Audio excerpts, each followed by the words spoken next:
What's up, YouTube? We're gonna do a must-do mod for every JZ motor that drifts or autocrosses, anything like that. And I'll show you why. So, I caught my oil. It is a very interesting color. We will be sending it to Blackstone Oil Analysis to see how the condition is. Check like moisture level content, because check out the color of my oil. This has 2 events on it, and like a dummy, I let it sit all winter, and I was running E85. So the race oil I use does not have good, well, obviously does not have good like preventing moisture from getting in the oil. So it's like I have moisture in my oil. It could be a head gasket, but I think this, just the fact that I ran race oil E85 and let it sit all winter, that it became this color. It doesn't have a lot of miles on this oil. So yeah, it's a little scary, but there's absolutely no glitter, not even turbo bearing material that's normally like a bronze color. I don't see any of that. So that's good. The fact that it's looks like a milkshake and possibly a head gasket fucking sucks, but yeah.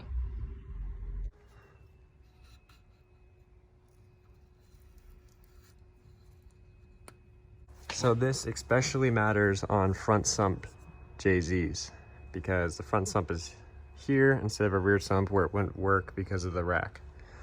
It doesn't matter as much with the rear sump, is because all the oil's back here, and when you have sticky tires and a lot of horsepower, all the oil will rush to the back, and which is, if your pickup's here, it's going to be submerged in oil. If it's here and you're low on oil, you're going to be sucking air, which is not good.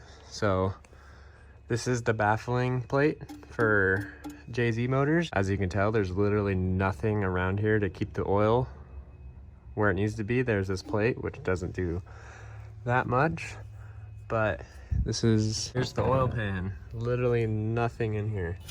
And today we'll be installing the Tomei trapdoor kit. The pickup will sit right in between all this, and there's trapdoors to keep the oil in and let the oil out. You can see these are one-way doors.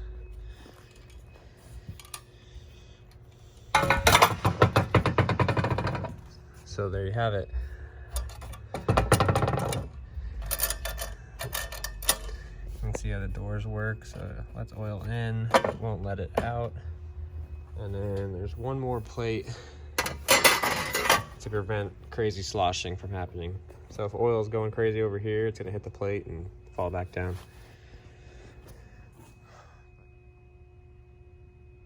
So just took off the pickup tube, and now let's do all the bolts and all the hardware.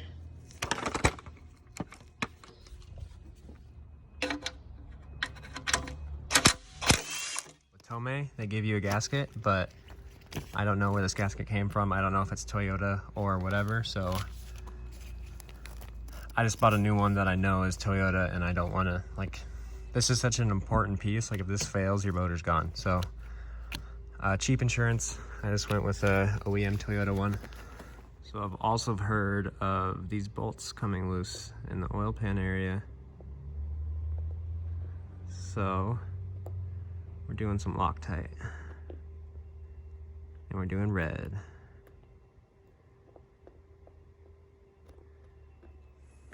I was afraid this was gonna happen, because the instructions said it might.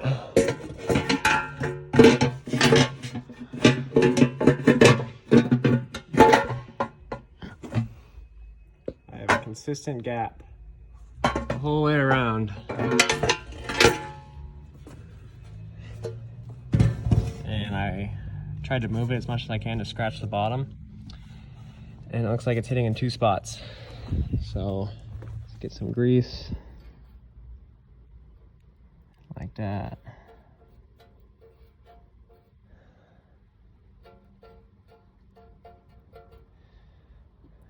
that. So I can see exactly where it's hitting. There's probably other ways to do this, but let's just try this. Right there. So I made my marks there. They're hitting the exact same spot. Sure, there and there. So this is a JDM imported motor, so you can see I've hammered that dent out before, and this may have been pushed up is why it was hitting. So in the spots it hit, I took a couple swings of a hammer and tried to push those high spots down.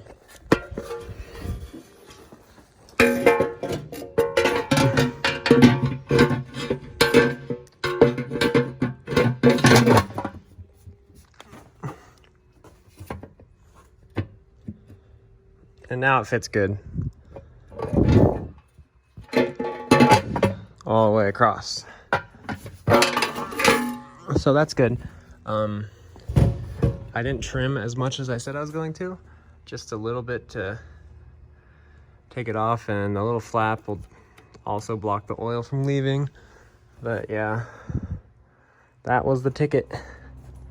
And now I'm gonna take this off. I blew it off really good, but now I'm gonna clean it really good. Double clean it, because there was metal shavings coming off of that. So yeah, there you have it. We got trap doors, oil pickup with the gasket, all the bolts tight and torqued with the torque wrench at 78 inch-pounds, 8.8 Newton meters. Well, the computer's dead. But yeah, everything's tight. That's not rubbing.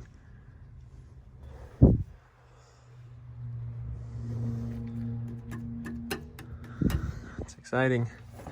Now I gotta make sure to get all that oil off. I cleaned the surface here. There's still oil there, but I cleaned the surface there. We'll be using the Right Stuff silicone. This stuff is really good. It's probably just as good or better than the Toyota silicone that everyone praises about. But yeah.